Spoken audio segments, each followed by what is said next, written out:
Today's show is sponsored by ExpressVPN. It's how my listeners secure their internet. It's how I secure my internet. Join them at expressvpn.com/Ben. Okay, tons to get to today. We'll talk impeachment inquiry in just 1 second. But here is the thing. I think that as this impeachment inquiry continues, it's pretty obvious to everybody that this thing is breaking down into simple partisan lines, right? Tribalist lines. People aren't worried about asking questions if they are on the right. People aren't really worried about asking questions if they are on the left. If you are a Democrat, you believe that Trump should be impeached. Of course, you believe that Trump should be impeached literally the day the man was elected. If you're a Republican, you believe that pretty much no matter what Trump did, it would be very difficult to get you to agree that he ought to be impeached, which is why when you talk to a lot of Republicans and you say, okay, what is the standard by which Trump's behavior is impeachable? Nobody will actually give you a standard. It's a sort of moving target. On the left, the target is moving too, meaning what did he do today? Well, that thing's impeachable. And one of the reasons that this is happening is because the presidency has basically become a surrogate for our broader feelings about each other in this country. How you feel about Trump is a Rorschach test. If you're on the left, you see President Trump as a departure from American norms. He's violating everything, right? Everything that he does is something different and out of the box and terrible and new. And President Trump, at the same time, is a retrograde throwback to segregation and Jim Crow. President Trump is the worst of all possible worlds, and thus he must be ousted. And if you're on the right, you look at Trump, and what you see mostly is somebody who is a dam holding back the raging waters of resentment that are so evident on the left. A left that wants to fundamentally change the definition of Americanism, wants to make it so that fundamental constitutional freedoms are under assault, wants to rewrite the bargain of what it means to be American. Rewrite our basic freedoms, freedom of speech into hate speech laws, freedom of religion into cram downs by government on your religious institutions. And so Trump is the avatar of, we're not going to do that. So if you're on the left, you see Trump as a symbol of everything wrong with the retrograde America. And if you're on the right, you see Trump as a bulwark against the left that seeks to rewrite the bargain of Americanism and destroy everything. And sure, he ain't the greatest tool. Sure, he may do things you don't like. But in the end, he's the guy. He's on the wall. You need him on the wall. And that's why the wall has to stand. And that's what impeachment comes down to. And every day we have a dumb cultural controversy. Every day we have another idiotic culture war. It reinstates these lines. It reinforces these lines. Because the more the left pushes on something stupid, the more the right says, I don't care who's on the wall, but I need somebody on that wall. And at the same time, the more the left picks issues where the right opposes, the left says, oh, well, it's because these people are terrible and awful, and that's why Trump should be impeached, and that's why we need somebody who is we need to rewrite the entire American bargain. We need to tear this thing out by its roots. So to understand people's views of Trump, you actually have to understand people's views of where America is more generally. Okay, so that's why these culture wars matter. People tend to think the culture wars don't matter, and they tend to boil down Trump's performance in 2016 or in 2020. They tend to boil that down to economic factors. And so the going theory has been that Trump won in 2016 because there were a lot of economically depressed areas, particularly in the heartland of America, that were disproportionately white, dying manufacturing towns that had been left behind by Barack Obama and free trade. And therefore, they turned to Trump in a moment of panic, and they still like Trump. And this is what the theory says. The theory says that because of economics, a bunch of high school educated white men who can't get jobs in the big city are tending toward Trump. And therefore, as we move into 2020, so long as the economy is good, so long as Trump is attempting to prove that he is bringing jobs back to these manufacturing areas, they are likely to stick with him anyway, right? It's all economics. But the truth is that most of Trump's appeal is not, in fact, an economic appeal. Sure, that plays into it, obviously. The economy always plays into it. But if Trump were to lose in 2020, in large part, that would be a measure of people's take on Trump personally, not on the state of the economy. And more importantly, Trump only is able to win. This is what the left doesn't understand. Trump is able to win not because of economic issues, right? The economy was already doing fairly well in 2016. Trump was able to win in 2016 because the Democrats have declared culture war on people in the middle and on the right in this country. And so every dumb culture war actually cuts in Trump's favor. People on the left are sick of hearing people on the right say, this is why Trump won. But the real reason that Trump won is because of the culture wars. And so every culture war you guys declare that falls apart on you on impact, whether it is the Covington Catholic kids or whether it is the Justice Kavanaugh hearings, any of those are going to cut in Trump's favor. So in a second, I'm going to bring you the latest couple of culture wars that are important. I'm going to explain why they are important, even though they are indeed incredibly stupid. They are stupid issues. Okay, these are dumb issues that really should not divide Americans. These should be issues that really are not on the public mind. They shouldn't be on the front page of newspapers, and yet they are. We're going to get to those in just 1 second. First, let's talk about a fantastic, fantastic company. So the fact is that every morning I wake up early with my kids, got to get them ready for school. My wife has to go off to the hospital and work as a doctor because, as you know, she's a doctor. And that means I need a cup of coffee. When I say I need a cup of coffee, I mean like I will not function if I do not have my Black Rifle coffee. Well, U.S. service members go without many of life's simple pleasures when stationed overseas. A good cup of coffee doesn't have to be one of them. Say thank you for your service without actually saying it by buying a bag of premium small batch Black Rifle Coffee Company coffee for yourself. BRCC will donate a bag to be shipped to be deployed U.S. service members. Throughout November, for each coffee purchased, Black Rifle Coffee Company will give a bag of their limited time offer holiday roast to troops overseas to be delivered by Christmas. Supporting the troops has never been easier or more delicious. Let me tell you, again, I start my day every day with a cup of Black Rifle coffee. My favorite roast,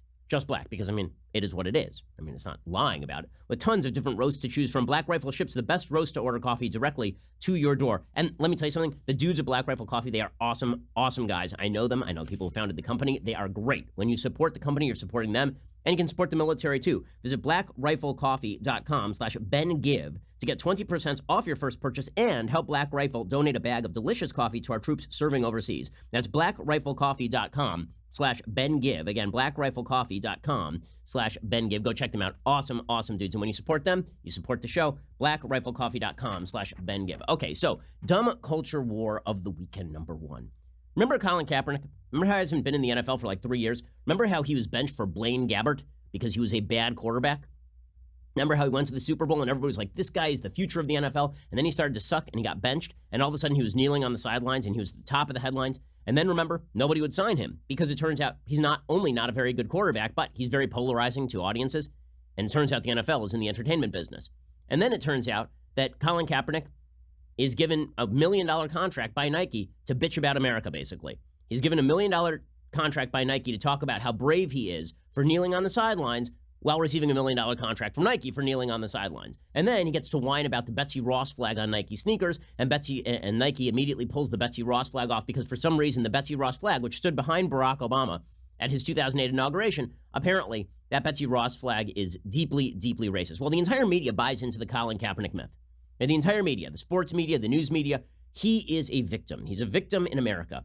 He's a victim of brute racism and American society's unwillingness to have tough conversations about things like police violence, which we've been having as a society ongoing for, I don't know, decades at this point. Okay, so Colin Kaepernick was a great hero of the Republic, according to the left. And this is a dumb culture war because President Trump got involved and he said, no, he's not a culture hero. And also the NFL should fire anybody who does this. And that, of course, is not the right solution. And it turns into this big culture war about whether you like Colin Kaepernick or whether you don't like Colin Kaepernick. Now, the whole thing is stupid. And the reason the whole thing is stupid is because the vast majority of Americans are on the same page on most of these issues in a reasonable way. Meaning, the vast majority of Americans think that the police are doing their best and trying to do a good job. The vast majority of Americans also believe that if a police officer does something racist, that police officer should be fired, and if he does so in the course of his job, he should be prosecuted to the fullest extent of the law. The vast majority of Americans are also in favor of the American flag and do not see the American flag as a symbol of repression or oppression, particularly not in 2019, when we live in the freest, most prosperous country in the history of the world. These several propositions, the vast majority of Americans agree about. Now, when it comes to should somebody be allowed to kneel for the national anthem, there are some people who say yes, some people who say no. But the general perception in America is if you want to kneel for the national anthem, go for it, but you look like a douchebag, right? I mean, that is the general perception in the United States of America and a perception with which I broadly agree, right? You're free to do it, just like you're free to burn the flag, but also it makes you a jerk. Okay, so all of these things can be true. But the media insists that Colin Kaepernick is in fact the greatest, wisest among us, that when he was on the field wearing pictures on his socks of cops as pigs, that somehow this was okay. And people on the right went nuts because they said, okay, we're being gaslit here. We're being told that this person is trying to improve America. You don't improve America by kneeling for the national anthem and wearing socks that have a cop as a pig on them. Okay, so Colin Kaepernick plays this thing all the way to the end, right? He plays this string all the way out, picks up his check from Nike, rips on the American flag, rips on the Betsy Ross flag, and he was not a very good quarterback. And the dirty little secret is that the reason that he was benched is because he was a bad quarterback, not because of the kneeling. He was benched before the kneeling. And then it turns out that as a not very good quarterback, who also happens to bring a tremendous amount of public liability with him, a lot of places were like, do we really want the hassle of this guy? Especially because if we then let him go, he's going to complain that we are being mean to him on the basis of his race.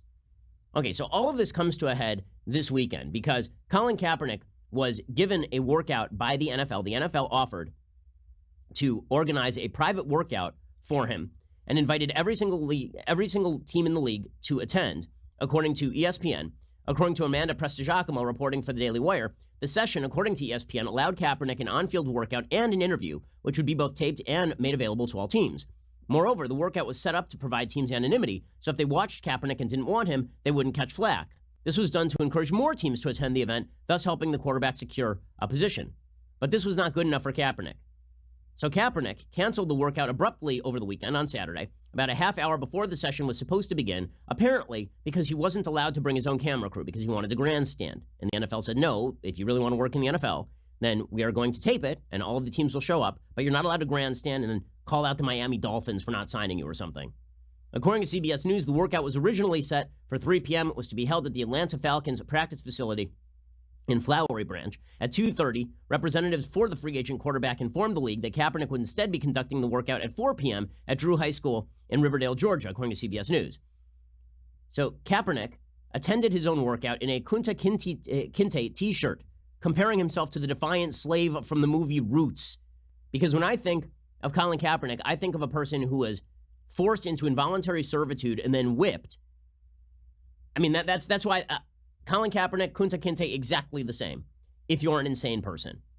And of course, there's an iconic scene in the film Roots where Kunta Kinte is whipped by his master for refusing to acknowledge his slave name, Toby. A statement from Kaepernick's agent and lawyer released before the workout blamed a liability waiver and the NFL denying the quarterback the opportunity to bring his own camera crew to the workout for their decision to ditch the event with such little notice. Also, they used as an excuse the fact that the NFL forced him to sign a liability waiver, okay, which is a normal liability waiver, because if he gets hurt in the course of this, they don't want the NFL to be sued. According to the NFL, the waiver Kaepernick threw a fit over was a standard liability waiver based on the waiver used by National Invitational Camp at all NFL combines and by NFL clubs when trying out free agent players. Also, Kaepernick didn't inform them of his request to have his own personal camera crew attend the event until Friday night. They said, we heard for the first time last night, around the same time we heard from Nike, that Colin wanted to bring his own video crew. We heard for the first time this afternoon that Colin wanted to open the event to all media. And so this has been his routine. He came out after his training session. Apparently, scouts said that he was mediocre, that he still has arm strength, which was never his problem. His problem is that he couldn't make a secondary read, right? His problem is that he would run before he actually did his read progression, and that he was not accurate in throws downfield. Those were his big problems. He had a lot of arm strength always. He still has his arm strength. He's 32 years old, and he's a strong guy. I mean, why not? Okay, but here was Colin Kaepernick afterward proclaiming himself a hero of the Republic. I've been ready for 3 years. I've been denied for 3 years. We all know why I came out here, showed it today in front of everybody. We have nothing to hide. So we're waiting for the 32 owners, the 32 teams, Roger Goodell, all of them to stop running. Stop running from the truth. Stop running from the people. We're out here. We're ready to play. We're ready to go anywhere. My agent, Jeff Nally, is ready to talk to any team. I'll interview with any team at any time. I've been ready. I'm staying ready. And I'll continue to be ready. Okay, so in other words, the way that you are auditioning for teams to hire you is by being a head case and a pain in the ass. I mean, that really is what this is. Right? Because this is not anymore about police brutality or free speech or anything like that. This is about if you're a team owner, why would you possibly hire a guy as probably a third-string quarterback who, if he does not play, is immediately going to go to the media and suggest that you are a brutal, vicious racist? Okay, so Stephen A. Smith over at ESPN, who is no right-winger. Okay, Stephen A. is no rabid right-winger. He slammed Colin Kaepernick over this, and then he got a bunch of flack from the left because this is how our dumb society works. Here's Stephen A. Smith going after Kaepernick and saying this is all grandstanding nonsense. Colin Kaepernick wants to change the venue. Colin Kaepernick wants his own receivers.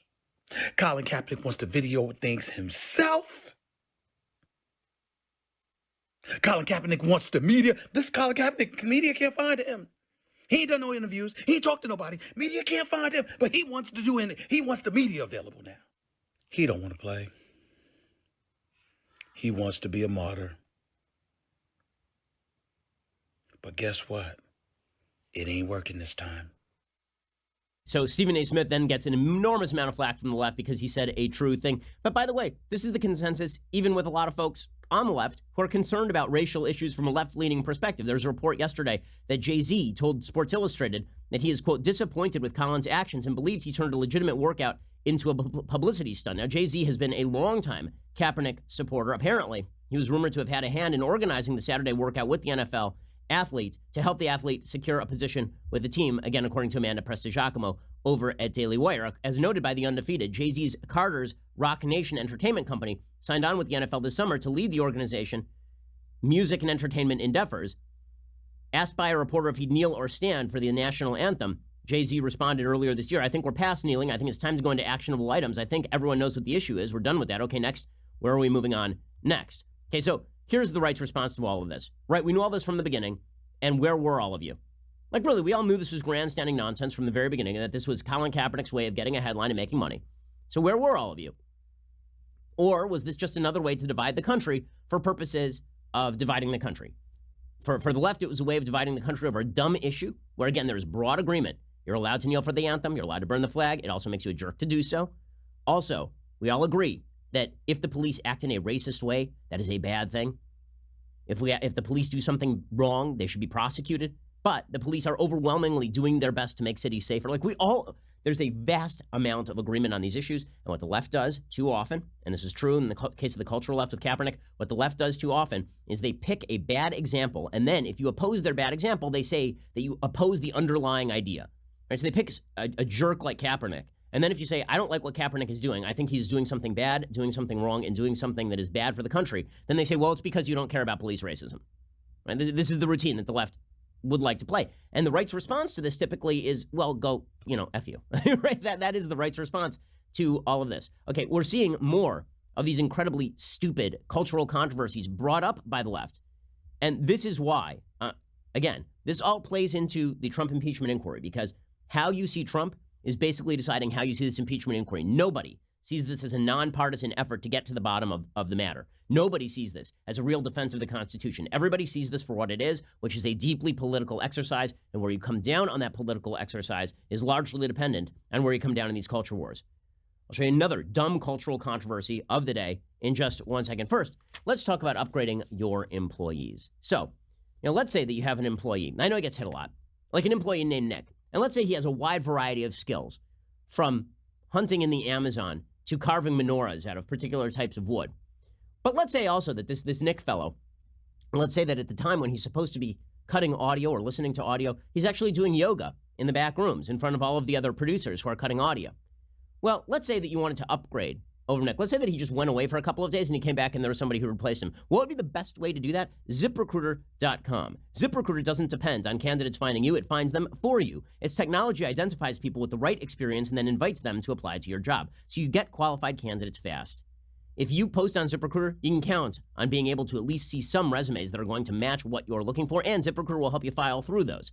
With results like that, it's no wonder 4 out of 5 employers who post on ZipRecruiter get a quality candidate within the very first day. See why ZipRecruiter is effective for businesses of all sizes. Try ZipRecruiter for free at our web address at ZipRecruiter.com/dailywire. That is ZipRecruiter.com/DAILYWIRE. ZipRecruiter.com/dailywire. ZipRecruiter is indeed the smartest way to hire. Okay, so the other dumb cultural controversy of the weekend. So now Chick-fil-A has been forced to stop giving money to charities that don't support the LGBT agenda. According to biznow.com, as Chick-fil-A expands globally and into more liberal parts of the U.S., the chicken chain plans to change which charities it donates to after years of bad press and protests from the LGBT community. Beginning next year, Chick-fil-A will move away from its current philanthropic structure, according to biznow. Now, by the way, remember, Chick-fil-A has never discriminated against a gay person in their service, ever. Okay, if a gay person comes in with their partner, if a transgender person comes in and wants a chicken sandwich, nobody behind the counter is like, sorry, you can't eat here. Instead, what happened is that the corporate heads of Chick-fil-A were giving money to, wait for it, the Salvation Army. The brutal, evil, terrible Salvation Army, which, by the way, was subjected to yet more threats of boycott over the last couple of weeks when the British singer Ellie Goulding suggested she wouldn't sing at halftime of the Dallas Cowboys football game unless the Salvation Army disassociated from its supposed anti-LGBT agenda, of which there is none. So let's just make clear. Right now in America, if you hold particular views on particular subjects and you give your own charity to those views, but in your business life, you service all customers the same, that is not good enough for the left. The left wants to control how you give your money. If you politically disagree, they want to ban you from public places. And then you wonder why people are resonating to Trump? That is the reason why people are resonating to Trump. I mean, poll numbers show, by the way, that a lot of the people who moved Obama to Trump did so on the basis of cultural concerns. not on the basis of race, as the left would like to suggest, on the basis of cultural concerns, on the basis that the left has moved so radical so fast that if you are in any business and in your private life you give to a church, and that church happens to stand by the biological and logical standard that there's such a thing as a male and such a thing as a female, that you will be boycotted for that. We've seen the left come after actors like Chris Pratt for the great sin of going to a traditional church that suggests that men and women are different. How dare he? How dare he? And now they're coming after Chick-fil-A, and Chick-fil-A, because it's a company and wants to make money, is caving to the cultural left. And the predictable result of this is going to be that people on the right are going to do the same thing. People on the right are going to look at left-leaning companies, companies that provide great product, but are also backing causes that people on the right don't like, right? That are giving money to various lefty organizations. And they're going to say, okay, well, fine, we're going to ban you from our cities. You want to ban Chick-fil-A from the Chicago airport? Okay, well, we're going to ban your organization from the Birmingham airport. Right? You will see this move by the right, and it will be perfectly appropriate by the standards of the left. Now, I don't like any of this. I think it's bad for the country. I think that you should go eat the best chicken sandwich you can, and you shouldn't think too much about whether the people who are making you the chicken sandwich have views different from your own. Because if we start segregating into, I'm only going to do business with people with whom I agree, that further divides the country in pretty terrible ways. Obviously, there are limits to that.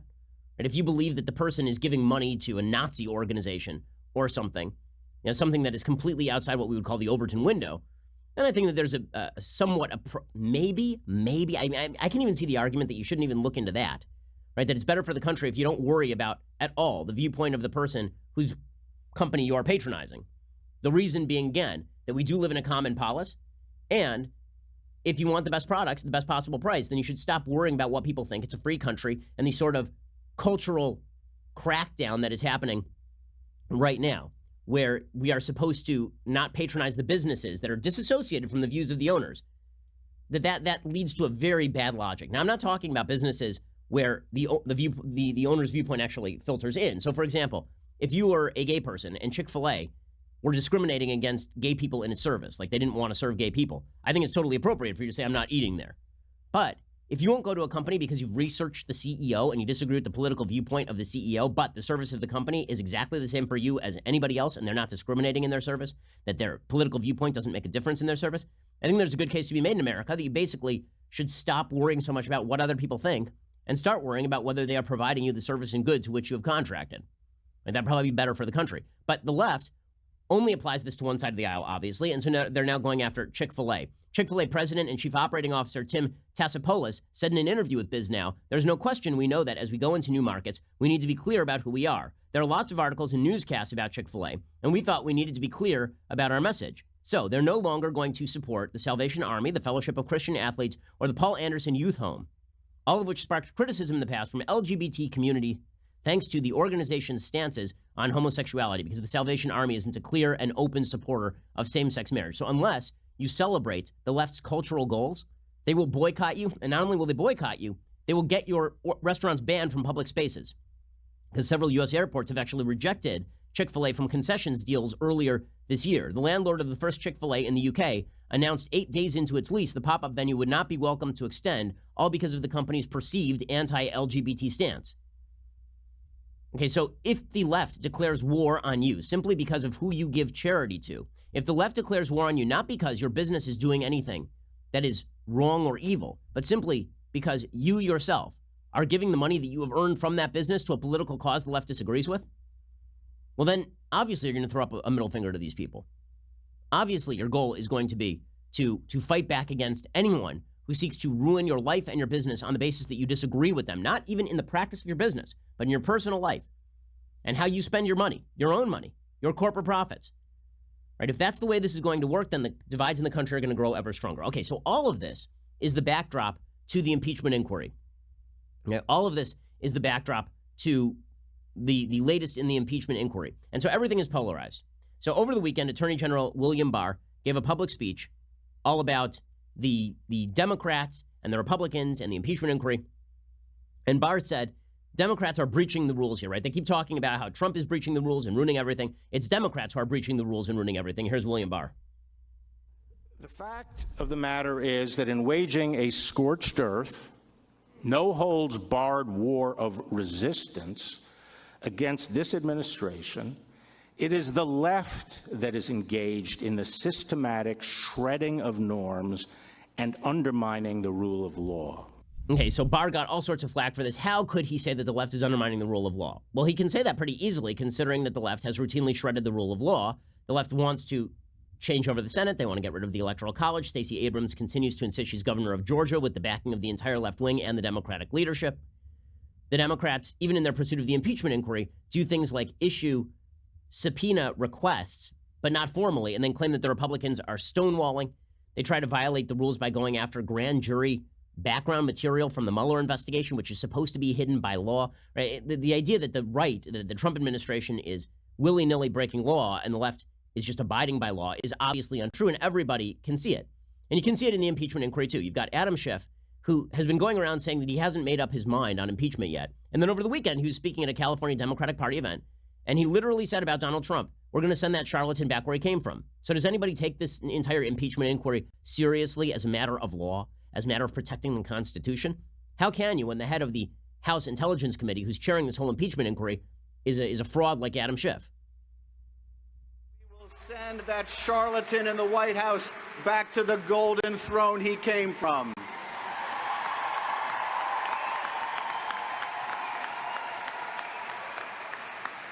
And you know why? Because we vote. How do we build another big, beautiful wave? We vote. Okay, but does anyone really believe that he is relegating his hatred of Trump, getting rid of the charlatan, sending him back to the golden throne, that he's relegating that to simple voting and get out the vote efforts? Or does that bleed into the impeachment inquiry? And then when you watch Nancy Pelosi, why do you think so many on the right are going, okay, so this is all part of a piece? The same sort of folks who backed Colin Kaepernick's charade, the same sort of folks who would like to ban Chick-fil-A from the airport, are the same sort of folks who are insisting that they stand for the Constitution when they really just want to get rid of the duly elected president of the United States. This is the emotional response of the right. Now, none of this answers the questions as to whether Donald Trump violated the law or violated his presidential duties. Right? I've said all along, there's still open questions to be asked about Trump's behavior with regard to Ukraine. But the reason the American public is breaking down into hard and fast dividing lines is because the impeachment effort is now just part of the broader culture war. And you can see it when the Democrats talk about this stuff. Like Nancy Pelosi was on TV over the weekend, and she was asked specifically what impeachable offense Trump committed, and she literally cannot answer the question. She does not know the answer to this question, and yet she has informed us that she is operating on the up and up, and this isn't a partisan inquiry at all. So the Constitution defines an impeachable offense as treason, bribery, or high crimes and misdemeanors. Yes. What do you think applies to this case? We are unfolding the facts. That's what an inquiry is about. Oh, we're unfolding the facts. Oh, I see. It's what the inquiry is about. And yet, Pelosi will also say that what Trump did was much worse than what Nixon did. Nixon was about to be impeached when he quit. So here's Nancy Pelosi suggesting at the same time that while they don't have all the answers yet, they're trying to get to the answers, guys, in a nonpartisan way. But also what Trump did is much worse than what Nixon did. Just as Adam Schiff says, yeah, I'm nonpartisan. I'm really just interested. I haven't even made up my mind yet, but let's send that charlatan back to the golden throne from whence he came. Here's Nancy Pelosi doing the same routine. What the president did was so much worse than even what Richard Nixon did. But at some point, Richard Nixon cared about the country enough to recognize that this could not continue.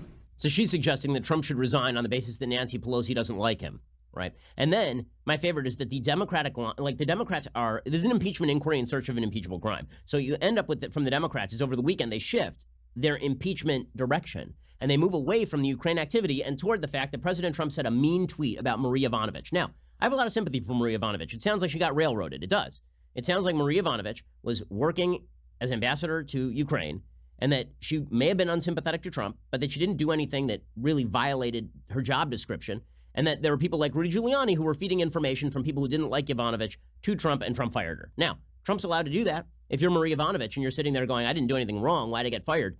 I have some sympathy for that, but Trump attacking her and saying that she was a bad ambassador, so I fired her, that is not witness intimidation. That's what the Democrats tried to claim last week, and over the weekend, they tried to blow up this narrative even bigger. Here was Nancy Pelosi suggesting that Trump tweeting out his random, stupid commentary on Marie Yovanovitch on Twitter somehow amounts to an impeachable offense and witness intimidation and is very significant. Here's Pelosi being completely false about all of this. The White House said it was just his opinion. He wasn't trying to intimidate. What do you think? What the president and perhaps some at the White House have to know that the words of the president weigh a ton.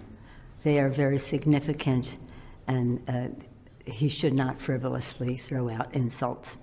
But that's what he does. I think part of it is his own insecurity as an imposter. I think he knows full well that he's in that office way over his head, and so he has to diminish everyone else. Okay, she's trolling, though the river's swollen.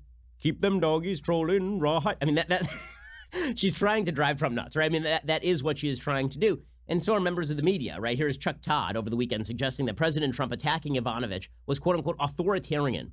Authoritarian, he's the head of the executive branch. If he wants to be an authoritarian, you know what he's capable of doing? I don't know, he could theoretically just randomly declare he's not going to enforce immigration law for a broad swath of people living in the United States like Barack Obama did. Or theoretically, his IRS could be militarized against his political opponents. Chuck Todd says, though, that Trump tweeting is authoritarian.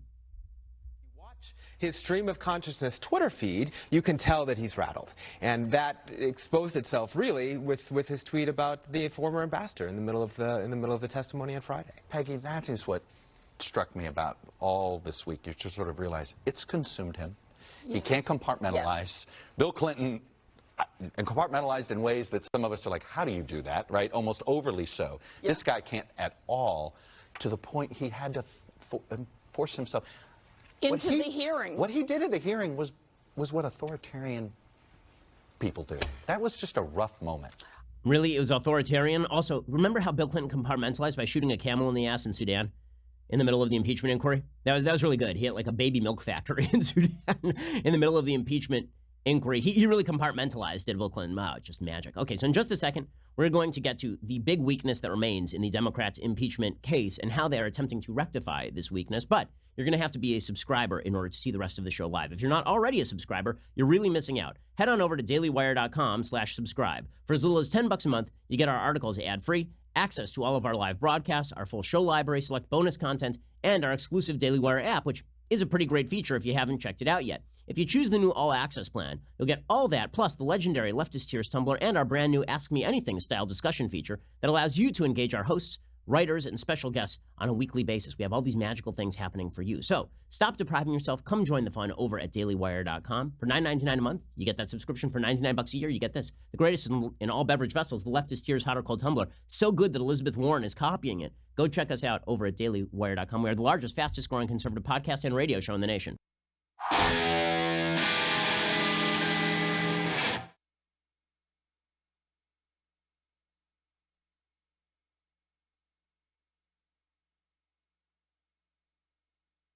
Alrighty, so what is the big hole that Democrats have in this impeachment inquiry? The big hole is they don't have anybody in the room, right? Chris Wallace points this out over the weekend. He's talking to a Democratic congressperson. He says, listen, you know, for all of your speculation, for all of the people you've had testify, not a single person that you've talked about yet has actually been in a room with Donald Trump. And until you find somebody who's in the room with Donald Trump, you don't have the material makings for an impeachment inquiry. Here's Wallace making that point. I don't know that Richard Nixon, the impeachment investigation, he was never, of course, formally impeached. He resigned first, would have been nearly as powerful without John Dean. I'm not sure the Clinton impeachment would have been nearly as powerful without the blue dress. If you don't have anybody who can take us into the Oval Office, it seems to me that creates a big problem. Okay, and that, of course, is exactly true. And that is why this week's testimony is only going to matter so far as Gordon Sondland. So Gordon Sondland is the EU ambassador. He's the one who's been having conversations with Trump throughout this entire process with regard to aid to Ukraine. He's the one who switched his testimony. Originally, he said there was no quid pro quo. Then he said, no, I think there kind of was a quid pro quo. His testimony is all that's going to matter. That's the point that is made by Representative Jim Himes, Democrat. He says Gordon Sondland may have an unpleasant legal future before him. So I love that they are saying that Trump tweeting about Marie Yovanovitch is witness intimidation. But a Democrat who sits on the House Intelligence Committee, I believe, can threaten the witness, right? He's threatening him, right? He may have a very unpleasant legal future in front. He's threatening the witness, but that's not witness intimidation. We do have people who were in the room, chief amongst them, Ambassador Sondland. We will say, I'm not going to try to prejudge his testimony, but he has amended his testimony. Look, it was not lost on Ambassador Sondland what happened to the president's close associate, Roger Stone, for lying to Congress, to Michael Cohen for lying to Congress. My guess is that Ambassador Sondland is going to do his level best to tell the truth, because otherwise he may have a very unpleasant legal future in front of him. Not witness intimidation, guys, not witness intimidation. Democratic Representative Sean Maloney, he's also counting on Gordon Sondland. He says that Sondland's testimony will show solicitation of a bribe. The President of the United States used taxpayer-funded military assistance to pressure a foreign leader to help him in his re-election campaign. That is solicitation of a bribe, and that is an impeachable offense listed in the Constitution. And sadly, my friend Chris Stewart is going to get his wish this week when we get testimony from Ambassador Sondland, who at the president's instruction told the Ukrainians, either go to a microphone and announce an investigation of the Bidens, or there will not be military assistance. That is solicitation of a bribe. Okay, so we will see whether Gordon Sondland indeed fulfills the expectations of the Democrats. He is the key witness at this point. The Democrats, again, have not yet had anybody testify as to Trump's intent. Sondland presumably provides a window into that, so his testimony actually will matter if you think any of this is anything but a basic impeachment holdup, but just a partisan holdup. Meanwhile, President Trump is pledging this week that he may actually give written testimony, that he will consider strongly testifying in writing in the impeachment probe. Now, if you're his lawyer, this is the only way you're going to allow him to testify, right? I mean, you're not going to allow Trump to get in front of a microphone. That would be just the stupidest thing that any lawyer could do. I mean, Trump is an awful witness if you're a lawyer, because he has a natural Trumpian tendency to exaggerate and brag and boast and say dumb things, right? I mean, that's what Trump does. So giving written testimony is exactly what he did in the Mueller case. It is not unexpected that he would suggest that he could do so with regard to Nancy Pelosi. He said on Monday he will strongly consider testifying in writing as part of the impeachment inquiry at the outset of a week in which 8 current and former officials are scheduled to publicly testify about his controversial actions regarding Ukraine, according to the Washington Post. In morning tweets, Trump said he might take up House Speaker Nancy Pelosi on a suggestion she made over the weekend. Trump also claimed the rules of the inquiry had been rigged by Pelosi and House Intelligence Committee Chairman Adam Schiff. Apparently, Democrats are seeking to prove that Trump leveraged military assistance. Apparently, Senator Ron Johnson also said that the whistleblower sources exposed things that didn't need to be exposed. A former White House national security official told House investigators that Gordon Sondland was acting at Trump's behest. So it's going to be a spicy week for the Trump administration. Meanwhile, and as I say, Sondland is going to be the key witness here, because none of the other people who are in the room with Trump are slated to testify at this point, meaning John Bolton is not slated to testify at this point, despite the fact that Bolton and Trump apparently met privately over the withheld aid, according to testimony from one of these White House officials, Timothy Morrison, who is an aide to the State Department. He said, the extent of my recollection is that Ambassador Bolton simply said he wasn't ready to do it as far as holding up the aid. Now, whether Bolton testifies or not is still up in the air. Sondland, however, is booked. He has already testified behind closed doors, and so a lot is going to come down to Gordon Sondland. Meanwhile, President Trump is very angry at Mike Pompeo, apparently. He's raging at Mike Pompeo because members of the State Department have come forward and testified against Trump. Well, Pompeo can't control that. I mean, it's not up to Pompeo whether members of the State Department testify. Presumably, he's already told people he doesn't want them to testify. Trump has already said that, obviously. According to NBC News, Trump has fumed for weeks that Pompeo is responsible for hiring State Department officials whose congressional testimony threatens to bring down his presidency. The president confronted Pompeo about the officials during lunch at the White House October 29th. Those familiar with the matter said, inside the White House, the view was that Trump just felt like rein your people in. Apparently, Trump particularly blames Pompeo for tapping Bill Taylor in June to be the top U.S. diplomat in Ukraine. But then again, in June, Pompeo didn't realize that Trump was going to just radically change Ukraine policy and decide that he was going to withhold the Ukrainian aid. So as I've said all along, there are open questions in all of this. The problem is that everything is so partisan and so polarized at this point that nobody takes it seriously. And frankly, I'm not sure that they should, because it is so partisan and so polarized. Okay, with all of that said, the foreign scene continues to be incredibly chaotic. Over in Iran, protests have reached 100 cities According to the Associated Press, Iran's supreme leader on Sunday cautiously backed the government's decision to raise gasoline prices by 50% after days of widespread protests, calling those who attacked public property during demonstrations thugs, signaling a potential crackdown loom. The government has shut down internet access across the nation to stanch demonstrations that took place in a reported 100 cities and towns. Images published by state and semi-official media showed the scale of the damage, and images of burned gas stations and banks, torched vehicles, and roadways littered with debris. There have been accusations that Iran is using deadly force on protesters. Iranian authorities on Sunday raised the official death toll in the violence to at least 3. Attackers targeting a police station in the western city of Kermanshah on Saturday killed an officer, according to the state-run IRNA news agency. A lawmaker said another person was killed in a suburb of Tehran. Ayatollah Ali Khamenei said some lost their lives, some places were destroyed, without elaborating. So people have been ignoring in the media the fact that there are roiling protests against the Iranian government. That's been ongoing for literally years at this point, which is good news for the West. You know, while the Europeans are ripping President Trump for the sanctions, while the press is ripping Trump for the sanctions, the fact is that this has significantly curtailed Iran's ability to control even its own country, and it has cut down on Iran's ability to fund terror abroad. It is amusing, I will say, for the New York Times to report that Tehran has maximized its power in Iraq at the same time that the New York Times has been militating in favor of giving billions of dollars to Tehran in cash. According to the New York Times, big story in the New York Times over the weekend, hundreds of leaked intelligence reports shed light on a shadow war for regional influence. Apparently, Iran has been exerting its influence in Iraq, which, of course, everybody knew. I mean, the fact is that Iran has intervened in Iraq so much that hundreds, if not thousands, of American troops died at the behest of Iranian militias throughout the Iraq War. According to the New York Times, in mid-October, with unrest swirling in Baghdad, a familiar visitor slipped quietly into the Iraqi capital. The city had been under siege for weeks as protesters marched in the streets, demanding an end to corruption and calling for the ouster of the prime minister, Adil Abdul Mahdi. In particular, they denounced the outsized influence of their neighbor Iran on Iraqi politics, burning Iranian flags, attacking an Iranian consulate. The visitor was there to restore order, but his presence highlighted the protesters' biggest grievance. He was Major General Qasem Soleimani, head of Iran's powerful Quds force. He had come to persuade an ally in the Iraqi parliament to help the prime minister hold on to his job. Soleimani is basically backing the shadow government in Iraq. And the same Democrats who are proclaiming that Donald Trump has been too soft in his foreign policy are simultaneously attempting to cut a deal with the Iranians so they can continue to maximize their power in Syria, in Lebanon, in Iraq, in Hamasistan.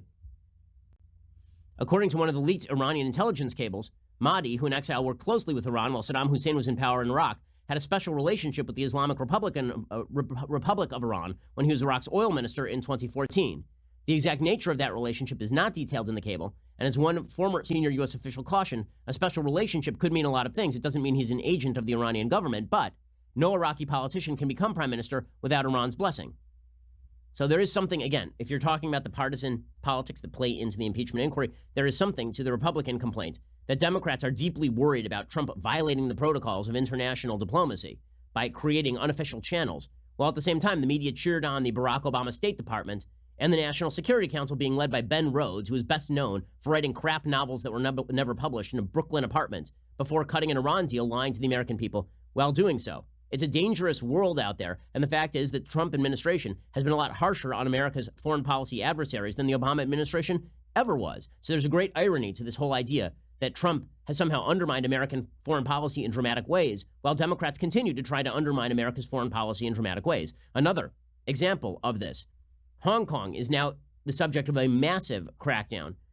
According to TNS News, Hong Kong police and protesters hardened their battle lines over the weekend as violent clashes showed no signs of abating, leaving the city bracing for a second week of upheaval that risks disrupting pending elections. The weekend saw pitched battles with demonstrators launching bricks, Molotov cocktails, and steel balls at police, who in turn volleyed tear gas and deployed water cannons. A police media liaison officer was hit in the leg by an arrow, while protesters tossed petrol bombs at residents clearing streets strewn with bricks. Police were preparing to clear the remaining demonstrators from Hong Kong's Polytechnic University early on Monday morning, warned they could use live ammunition if they faced violence. Soldiers from the China's People's Liberation Army, the PLA, took the rare step of leaving their barracks to join cleanup efforts, which added to concern by some about China's growing control over the former British colony that has fueled 5 months of protests. So China is again trying to strengthen its grip on Hong Kong. Iran is trying to strengthen its grip on Lebanon, Syria, and Iraq. and we are being told that the solution to this is democratic policy and that Trump has undermined American foreign policy, who do you think was appeasing China for years on end? Both administrations until Donald Trump. Who do you think was appeasing Iran for years on end? That would have been the Obama administration before Trump got there. Who was appeasing Venezuela for years on end? It was the Obama administration and the same Democrats complaining that Trump has undermined American foreign policy by setting up unofficial channels in Ukraine. They don't seem to give a damn that Venezuela has turned into an absolute hellhole at the behest of socialists, and that socialists in the United States, like Bernie Sanders and Ilhan Omar, continue to provide a certain level of intellectual aid and support to the dictatorial government of Venezuela. Over the weekend, supporters of Juan Guaido staged their biggest protest in Caracas in months as Venezuela's opposition leader seeks to revive his campaign to oust President Nicolas Maduro, according to Bloomberg. A week after Maduro's ally Evo Morales was topped in Bolivia, Guaido is seeking to boost thinning crowds that have grown apathetic since a botched uprising in April failed to remove Maduro. Venezuela has been relatively quiet as Guaido lost momentum, while violent protests racked Latin American countries, from Ecuador to Chile. He drew crowds of hundreds of thousands earlier this year, but many followers now doubt he can unseat Maduro. Guaido's approval rating is down to 42%, down from more than 60%, so Maduro has re-solidified his grip. And it doesn't help that you have politicians of the left in the United States who continue to suggest that American involvement in Venezuela, not in terms of military involvement, but undercover involvement, support for the opposition, that is in and of itself offensive. Again, all of this plays into how people think about impeachment. So, impeachment typically should all be about the actions of the president and did they violate his constitutional duties. But when people see impeachment, what they really see, just like they have with every poll question for years, they see a proxy for the broader culture war ranging from foreign policy to domestic policy, from Colin Kaepernick and Chick-fil-A to Venezuela and Hong Kong. Everything is wrapped up into a ball. And that is how people think of politics in the United States. And I don't think that they are wrong to do so, frankly. Because the fact is that we don't agree on enough for us to simply focus in on what the president has done right and what he has done wrong. If there were some sort of broad agreement about what American foreign policy should be, if we agreed about that sort of thing, or if there were broad agreement about what American freedom looked like, then the role of the president himself, like as a person, would not matter so much. Right? Then we could all argue in favor of the idea the president ought to go based on what the president is doing, or he ought to stay based on what the president has done. But when impeachment is just a proxy for how much you hate the president or hate his policies, when you disagree with the president and therefore you want him out, and you've wanted that since day one, it makes it very difficult to take the entire impeachment inquiry particularly seriously.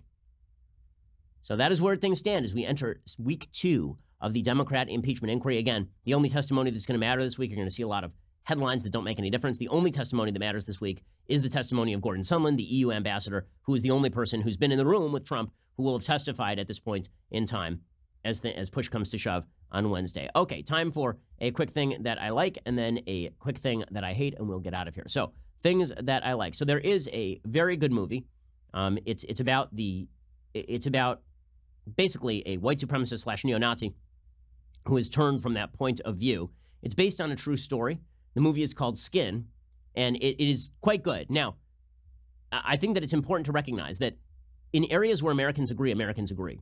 And this is a perfect example. So this movie is about a white supremacist who becomes a not white supremacist with the help of the Southern Poverty Law Center. I think the Southern Poverty Law Center is overall, I think they're garbage. I think they routinely mislabel people as alt-right when they are not. I think they routinely mislabel people white supremacists when they are not. I think they conflate everybody who is right of center with people who are violent and terrible. I think the SPLC overall does terrible, terrible work. But in this particular case, I think the SPLC did something really good, and credit is due when credit is due. So the true story here is that there was an actual white supremacist, and the SPLC helped this white supremacist become an anti-racism advocate, and also had an anonymous donor who helped pay for this white supremacist who had all sorts of facial tattoos to get those tattoos removed so he could change his life and make his life better. That's basically what this movie is about, and the movie is quite good. The movie is called Skin. Here's a little bit of the preview.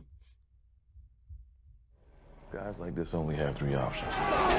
Die young, life in prison, or they start talking. Not on our American soil! Let them leave! It's our last gig. Why? I don't want my kids to be around this. Hey, Collins! What you looking at? You? So the movie We don't tolerate stupidity. Mostly based on fact. I mean, there's some exaggeration here and there, but overall, it is based on a real story. And what is great about the movie is, number one, it shows the evil of white nationalism, which is truly evil. But number two, it also shows the capacity for human redemption, and that is obviously quite a good thing. Okay, time for a quick thing that I hate. So the New York Times went after FedEx over the weekend. Why? Because FedEx, it turns out, paid less in taxes this year than it did last year. A lot of that was a result of the Trump tax cut. And so the New York Times blamed FedEx for the Trump tax cut. The New York Times reported on Sunday, quote, in the 2017 fiscal year, FedEx owed more than $1.5 billion in taxes. The next year, it owed nothing. What changed was the Trump administration's tax cut, for which the company had lobbied hard. Wait, you mean that a company that wanted to pay fewer taxes, a tax cut was passed and then they paid fewer taxes? Huge, massive news. So what did they do wrong? According to the New York Times, the real problem is that FedEx had suggested that they were going to invest a bunch of money in new equipment and other assets in the fiscal year that followed, but they didn't end up doing that. So the Times said nearly 2 years after the tax law passed, the windfall to corporations like FedEx is becoming clear. The New York Times analysis of data compiled by Capital IQ shows no statistically meaningful relationship between the size of the tax cut that companies and industries received and the investments that they made. Well, that's not particularly surprising, considering that the vagaries of the economy change calculations all the way through. FedEx CEO Frederick Smith has now responded to the New York Times, and he just blasted them, according to the Daily Wire. He called their story factually incorrect. He claimed the New York Times is the company that doesn't pay federal income taxes, and he challenged the publisher of the New York Times to debate on tax policy. Smith wrote, quote, the New York Times published a distorted and factually inaccurate story on the front page of the Sunday, November 17th edition concerning FedEx and our billions of dollars of tax payments and billions of dollars of investments in the U.S. economy. Pertinent to this outrageous distortion of the truth is the fact that, unlike FedEx, the New York Times paid zero federal income tax in 2017 on earnings of $111 million and only $30 million in 2018, 18% of their pre-tax book income. Also in 2018, the New York Times cut their capital investments nearly in half to $57 million, which equates to a rounding error when compared to the $6 billion of capital that FedEx invested in the U.S. economy during that same year. So in other words, yeah, we've been spending on investments, but you double-checking our business investment calculations and suggesting that it is corrupt for us to attempt to lower our tax burden so we can operate our business with more profit is ridiculous, because you guys are involved in the same rent-seeking activity. Of course, that is 100% true. But this is all part of the New York Times' broader campaign to delegitimize any business that isn't the New York Times. The same way you see unions delegitimizing corporations involved in corporate spending on politics, while the unions proceed to spend hundreds of millions of dollars on politics. The New York Times is hypocritical, and good for the head of FedEx for pointing that out. Okay, we'll be back here later today with 2 additional hours of content, or we'll see you here tomorrow. I'm Ben Shapiro. This is The Ben Shapiro Show.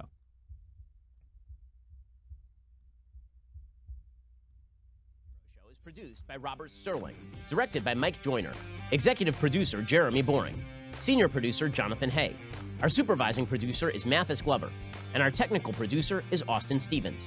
Assistant director Pavel Wydowski, edited by Adam Sayevitz. Audio is mixed by Mike Coromina. Hair and makeup is by Jesua Olvera. Production assistant Nick Sheehan. The Ben Shapiro Show is a Daily Wire production. Copyright Daily Wire 2019.